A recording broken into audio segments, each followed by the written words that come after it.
হঠাৎই যেন বাংলাদেশে লেগ স্পিনারের জোয়ার। এত এত উঠতি লেগ স্পিনার, কারোর কারোর তো আবার অ্যাকশন হুবহু শেন ওয়ানের মতো। এই বলটাই দেখুন, লেগ স্ট্যাম্পের অনেক বাইরে পিচ করেও কিভাবে টার্ন করে স্ট্যাম্পে নিয়ে গেলেন এই বলার, দেখতেই ভালো লাগে। সম্প্রতি লেগ স্পিনার হান্ট করে সারা বাংলাদেশ থেকে একেবারে ছেকে বাছাই করে 16 জনকে শেষ পর্যন্ত ক্যাম্পে নিয়ে এসেছে বাংলাদেশ ক্রিকেট বোর্ড, যেখানে সব থেকে বেশি নজর কেড়েছেন কোচ সালাউদ্দিনের ছেলে সানদিদ। নিশ্চিত করেই এই ক্যাম্পে সানদিদ কেমন করেন সেটার প্রতি নজর ছিল সবার। শুধুমাত্র লেগ স্পিনারই নন, বরং সানদিদ একজন চায়নাম্যান লেগ স্পিনার, যেটা বাংলাদেশের পার্সপেক্টিভে খুবই অপ্রতুল। বোলিং শেষ করে যাবার সময় সতীর্থের এভাবে পিঠ চাপড়ে দেওয়ায় বলে দেয় সানদিদকে নিয়ে সবার আশা কতটা। বাংলাদেশে লেগ স্পিনের হাহাকার ছিল অনেক আগে থেকেই। বড় মঞ্চে, বড় প্ল্যাটফর্মে বড় দলের মতো পারফর্ম করতে না পারার জন্য লেগ স্পিনের অপ্রতুলতা সবসময় ভুগিয়েছে বাংলাদেশ দলকে। সেই জায়গা থেকে বের হয়ে আসতে সারা দেশে লেগ স্পিন হান্টের পাশাপাশি বাছাইকৃত সেরা 16 জনকে নিয়ে বিশেষ এই ক্যাম্পের আয়োজন করেছে বাংলাদেশ ক্রিকেট বোর্ড।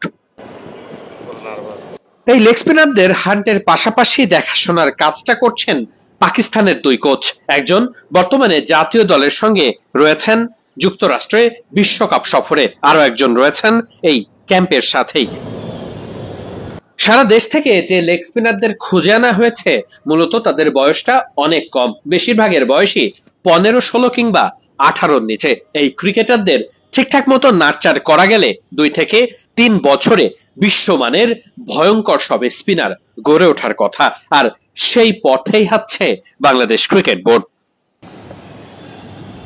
দারুণ টার্নের পাশাপাশি স্পিনারদের বড় কাজ জায়গা মতো বোলিং করা। নিশ্চিত করেই এই ক্যাম্পে এই সব স্পিনারদের সেসব ব্যাপারেই স্পষ্ট ধারণা দেবেন এখানকার কোচরা। তারপরেই বিভিন্ন লিগ, টুর্নামেন্ট কিংবা বিসিবির বিভিন্ন বড় বড় আসরগুলোতে নিজেদের প্রমাণের মঞ্চ খুঁজতে চাইবেন এইসব লেগ স্পিনাররা। ভালো করতে পারলেই মিলতে পারে জাতীয় দলের ticket. Leg spin, Chinaman leg spin সবকিছুই বর্তমানে এতটাই ভালো ফলাফল আনছে যে বাংলাদেশ ক্রিকেট নিশ্চিত করেই সামনের দিনগুলোতে এই সব স্পিনারদের থেকে ভালো দিনের আশায় থাকবে। একটা সময় বাংলাদেশে বামহাতি স্পিনারদের প্রাচুর্যটা অনেক ছিল। আরাফাত সানি, ইলিয়াস সানি, আব্দুর রাজ্জাকদের নাম শুনলেই মনে হয় একটা সময় বামহাতি স্পিনে কতটা রাজত্ব করেছে বাংলাদেশ। ক্যাম্পে দারুণভাবে ট্রেনিং এর পর মূলত এসব ক্রিকেটারদের প্রয়োজন বড় বড় টুর্নামেন্টে অংশগ্রহণ। বিসিবির টুর্নামেন্ট, এনসিএল কিংবা ডিপিএল এর মতো আসরগুলোতে এই স্পিনাররা ঠিকঠাক সুযোগ পাবেন তো? সময় সবকিছুর উত্তর হয়তো দেবে, তবে আপাতত এত এত লেগ স্পিনারকে একসাথে দেখতে পারাটাও যেন দারুণ কিছু। মিরপুর শেরেবাংলা জাতীয় স্টেডিয়াম থেকে ওয়াহিদ মুরাদ, মিডফিল্ড।